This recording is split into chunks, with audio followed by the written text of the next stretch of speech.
What's good, YouTube? It's your boy K Spot. I'm on Twitch now. First link in the description. Check out the Discord server. Second link. We about to check out top 10 point guards in the NBA right now. Shout out to Hoop Preference. Last night I checked out top 10 shooting guards. For the most part, I agree with the list, but there's no fucking way that Jimmy Butler is better than Bradley Beal, and I'll stick by that. If you got a problem with that, you can suck my dick. Simple. Now let's check out this top 10 point guards. I do not want to see no Kyrie disrespect, because Kyrie been getting disrespected a lot. Niggas acting like Kyrie ain't that nigga. Come on, bro. Alright, let's get it. UK, oh, that's dope.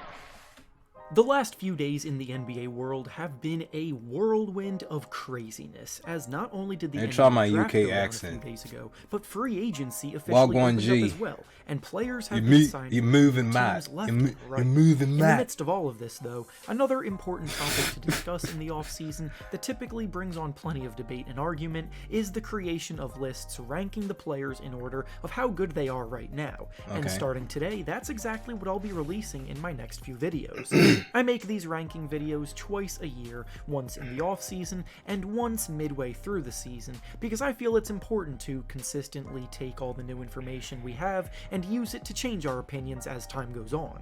Specifically, I will be going through every position, being of course point guard, shooting guard, small forward, power forward, and center, and I'll be ranking the top 10 players at each position now that the season is over and no more basketball will be played until next fall. We'll be starting today with the point guards, which is one of the most talented positions in the league right now.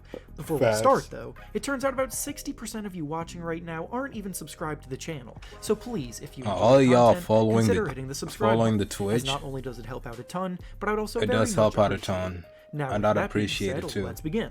Before we get into the top 10, I wanted to start with some honorable mentions. Get that Ben just Simmons missed the out of cut, there. And the players in this category are De'Aaron. Nah, get Ben Simmons out of there. I don't give a fuck. You could say, oh, but he does this and his defense is... I don't give a fuck. I don't give a fuck. That nigga Ben Simmons is ass. I've been saying Ben Simmons is ass for the last, I don't know, 2-3 years. Like... Don't get me started, bruh. Ben Simmons, LaMelo Ball, and Kyle Lowry. Simmons is a standout here who had been firmly in the top 10 for a while, but of course there is no way to ignore his shortcomings against the Hawks in the playoffs this year.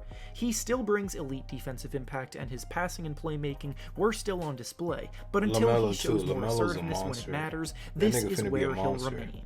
Then we have a few younger guys in Fox and LaMelo, who I both anticipate will break into the top 10 in the near future. And Kyle Lowry is a veteran who has been a top point guard for years, but he did begin to show some signs of aging this season, as the Raptors missed the playoffs, and he's now on the Miami Heat, where he'll be able to settle into more of a secondary role alongside Jimmy Butler and Bam Adebayo. Now starting at number 10 on this list and working our way up to the top spot, we have Jamal Murray of the Denver Nuggets. Ever since he got Murray's top, career he went prior crazy. to this last season was filled with inconsistencies and ups and downs, but something seemed to really click with him in the bubble last year, and that carried over into the regular season this year, where he put up career numbers across the board. His scoring was terrific, he became much more efficient, his decision-making was better, and he really was starting to emerge, but unfortunately he tore his ACL, and that put everything on pause. As he continues to recover, he will miss a good bit of time next season, but if he can come back and play anywhere near the level he was at prior to the injury happening, he'll still definitely have a place in the top 10. Next up at number 9, we have Jrue Holiday of the Milwaukee Bucks. When Holiday got traded to the Bucks for a massive haul in the offseason, which was then followed by the team giving him a max contract extension, the move was pretty heavily scrutinized by many as an overpay. But now that the Bucks have solidified themselves as champions and Holiday himself made a massive impact on that success, it has all proven to be worth it. Holiday's elite perimeter defense was massive in the NBA Finals, he embraced embraced the role of the primary ball handler and playmaker to dish out plenty of vital assists, and despite his shot not falling as consistently as he would have liked, he still came through when it mattered, and for all of that, he definitely cracks the top 10. Next up at number 8, we have Russell Westbrook of the Los Angeles Lakers. Westbrook has become more polarizing than ever over the last few seasons, and in both years, he's had... Bro, they really sent this nigga Russell to the Wizards, bro. Like, just to kill that nigga, bro. They was trying to end that nigga's career. He said, fuck that shit. You ain't gonna fucking kill me. He ain't gonna kill me. Some pretty frustrating lows, along with some unbelievably high moments as well. But when the season concluded with Russ being unable to buy a bucket in the playoffs against the Sixers as they got eliminated in the first round, that's been the story with him for a while now. He's still the same triple-double machine he's been since 2017, but the question is always whether or not that ridiculous production is hollow or genuinely impactful. He's still definitely capable of having big-time performances, as good as anybody in the league, but he also still plays as recklessly as anybody in the league at times as well, and that's going to be interesting to see play out now that he's playing alongside LeBron James and Anthony Davis in Los Angeles. Up next at number 7, we have Ja Morant of the Memphis Grizzlies. Morant is one of the most promising young players in the league at the moment at the point guard position right now, and after leading the Grizzlies to an improbable playoff appearance where they eliminated Steph Curry and the Warriors in the play-in game, he continued that positive momentum by playing unreal basketball against the Utah Jazz in the first round. The Grizz may have lost that series in 5 games, but every night Morant was giving their defense nightmares, and he even scored 47 points in one of the games. His combination of explosiveness around the basket, speed with the ball in his hands, and touch both inside and out make him tough for even the best defenders to hold in check. And if he's already this good after 2 seasons, imagine where he'll be down the line. Next up at number 6, we have Chris Paul of the Phoenix Suns. People have been anticipating Chris Paul falling off for years now, yet here he is still performing at a high level at 36 years old, coming off of his first ever finals appearance. Now, while the media loves to give Paul all of the credit for the Suns' emergence, that's definitely an overreaction, because he's certainly not the player that he once was, but at the same time, his impact cannot be ignored, and his leadership definitely did rub off on his teammates during that run.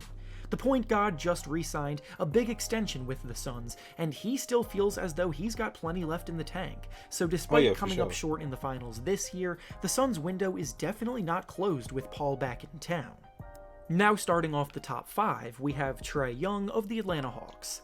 This postseason was the Trae Young coming out party, as he silenced all doubters and critics, and his impeccable production proved to be able to translate when it mattered most. First, he lit up Madison Square Garden, then he led his Hawks team past the 1-seed Sixers, and along the way, he was putting on a show the entire time. Trae's combination of quickness, craftiness, and shooting from deep, along with his knack for finding the open man and creating these playoffs tons of easy baskets for those around him, make him one of the toughest covers in the league, and with one playoff run under his belt, he's just getting started with only uphill to go. Next up at number 4, we have Kyrie Irving of the Brooklyn Nets. Irving unfortunately went down with an injury in the playoffs, so he was unable to help his team advance past the second round, but on the year as a whole, he had a phenomenal season. He put up about 27 points per game, while shooting the basketball absurdly efficiently for a player that takes his volume of shots, joining the 50-40-90 club, meaning he made over 50% of his field goals, 40% of his threes, and 90% of his free throws. Irving's never before seen ability to handle the ball at an elite level and get wherever he wants on the court opens up so much for not only himself, but for those around him too. And with him back healthy next season, the Nets should be one of the best teams in the whole league for sure. Up next at number 3, we have Damian Lillard of the Portland Trail Blazers.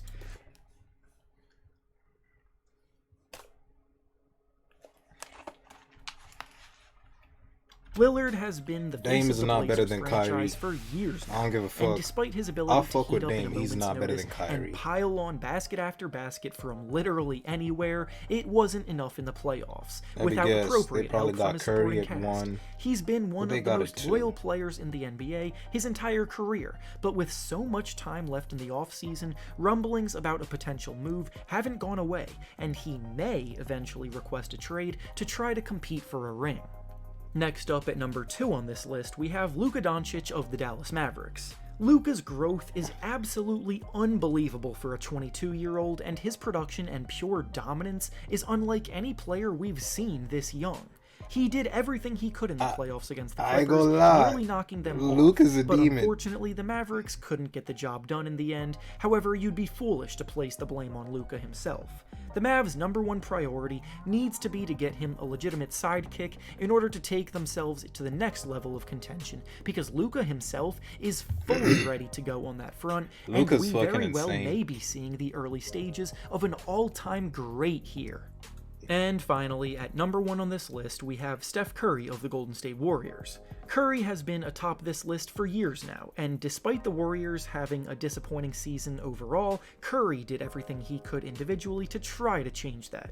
He was in the MVP conversation after leading the league in scoring and dominating advanced impact metrics. But this season Curry was the to miss another year of playoff basketball this upcoming season. I'd say Curry is the greatest shooter to ever play the game, so he gets a pass slightly for his team missing the playoffs for now, but they definitely need to rebound next season, or else it will start to impact where he ranks on lists just like this.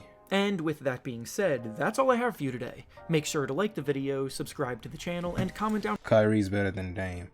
Hey yo, shout out to Hoops Reference. You know what I'm saying? Yeah, I mean, this is a pretty good video. You know what I'm saying?